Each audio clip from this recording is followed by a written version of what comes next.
थेट जाणार आहोत। मुख्यमंत्री देवेंद्र फडणवीस हे हुतात्मा चौकामध्ये दाखल झालेले आहेत। संयुक्त महाराष्ट्र होण्यासाठी ज्यांनी बलिदान दिलं अशा सर्वांसाठी हुतात्मा चौकामध्ये ते पोहोचलेले आहेत।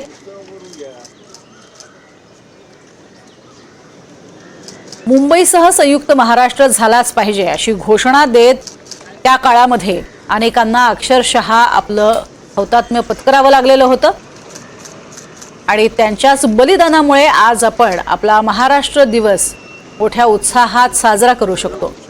हीच बाब लक्षात घेत 1 मे हा दिवस आणि या दिवसाचं औचित्य साधत वेगवेगळे कार्यक्रम होण्यापूर्वी ही मानवंदना दिली जाते सर्व हुतात्म्यांना आणि त्यानंतर महाराष्ट्र दिनाचे सर्व कार्यक्रम जे आहेत ते पार पडताना आपल्याला पाहायला मिळतात।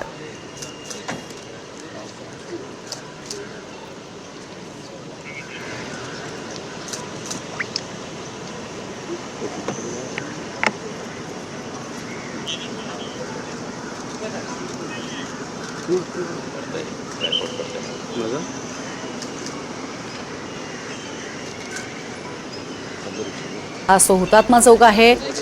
हुतात्म्यांचं बलिदान कधीही विसरलं जाऊ नये यासाठी या स्मारकाची उभारणी करण्यात आलेली आहे आणि महाराष्ट्र दिनाचं औचित्य साधत दरवर्षी महाराष्ट्र दिनाच्या दिवशी हुतात्मा चौकामध्ये अशा पद्धतीनं आधी जे हुतात्म्य पत्करलेले शेकडो लोक होते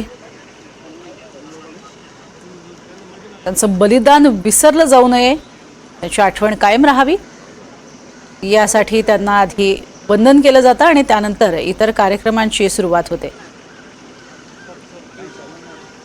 1 मे 1960 रोजी महाराष्ट्र राज्याची स्थापना झाली, मात्र त्याआधी हे बलिदान सुद्धा तितकंच महत्त्वाचं होतं। अधिक माहिती घेऊयात। विशाल पाटील आमचे प्रतिनिधी आपल्या सोबत आहेत। विशाल, आता अतिशय महत्त्वाचं म्हणजे कार्यक्रमाची सुरुवात होत असताना कायम हुतात्मा चौकामधून होत असते। 1 मेच्या पुढचा कार्यक्रमाचा स्वरूप कसं असणार आहे आणि तिथे कोण कोण उपस्थित आहेत? नक्कीच प्रज्ञा, राज्याचे मुख्यमंत्री देवेंद्र फडणवीस यांनी हुतात्म्यांना अभिवादन केलेला आज महाराष्ट्र दिन आहे आणि महाराष्ट्र दिनाची सुरुवात ही हुतात्मा चौकापासून होते। राज्यातील वेगवेगळ्या कार्यक्रमांचं आयोजन राज्यभरात करण्यात आलं। आता राज्याचे मुख्यमंत्री देवेंद्र फडणवीस हे शिवाजी पार्क या ठिकाणी जातील आणि त्या ठिकाणी ध्वजवंदन आहे, त्या ठिकाणी सुद्धा त्यांची उपस्थिती असेल। राज्यभरात वेगवेगळे कार्यक्रम जे आहेत हे ठेवण्यात आलेले आहेत। मी मुख्यमंत्री देवेंद्र फडणवीस यांच्याकडनं आज नेमक्या काही घोषणा सरकारच्या माध्यमातून केल्या जातात का या सुद्धा पाहणं अधिक महत्त्वाचं असणार आहे, कारण का राज्याचे मुख्यमंत्री आता माध्यमांशी बोलण्यासाठी येत आहेत। प्रज्ञा, नक्कीच, आणि इथे दृश्य आपण बघतोय आजचा दिवस अतिशय महत्त्वाचा आहे। 106 आंदोलक ज्यांना हुतात्म्य पत्करावं लागलेलं होतं असा हा आजचा महत्त्वाचा दिवस आहे। त्यांच्या जीवावरती आजचा दिवस आपण मोठ्या उत्साहात साजरा करतो।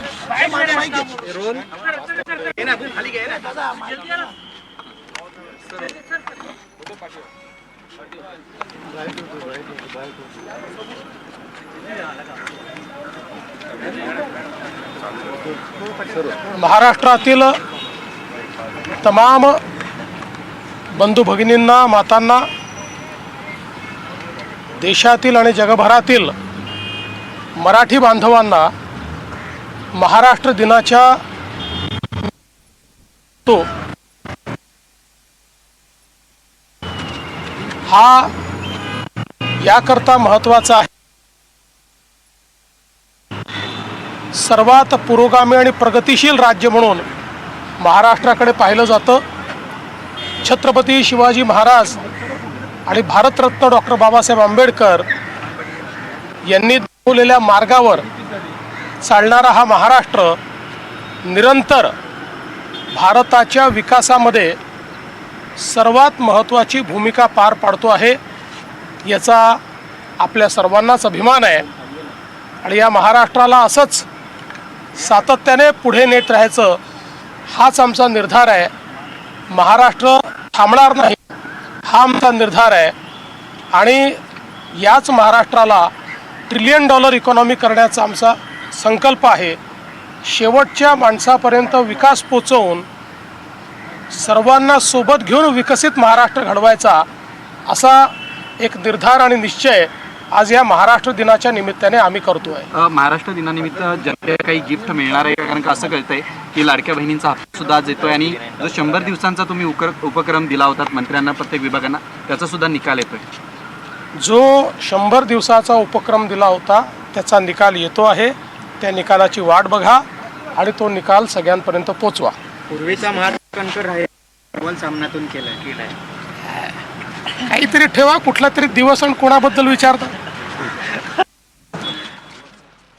तर हुतात्मा चौकातनं आपण बघतोय मुख्यमंत्र्यांनी सगळ्यांना शुभेच्छा दिलेल्या आहेत आणि 100 दिवसाचा जो कार्यक्रम आहे त्या संदर्भातही वाच्यता केलेली आहे. प्रगतिशील महाराष्ट्र हा आणखीनच प्रगत होईल असं त्यांनी म्हटलेलं आहे.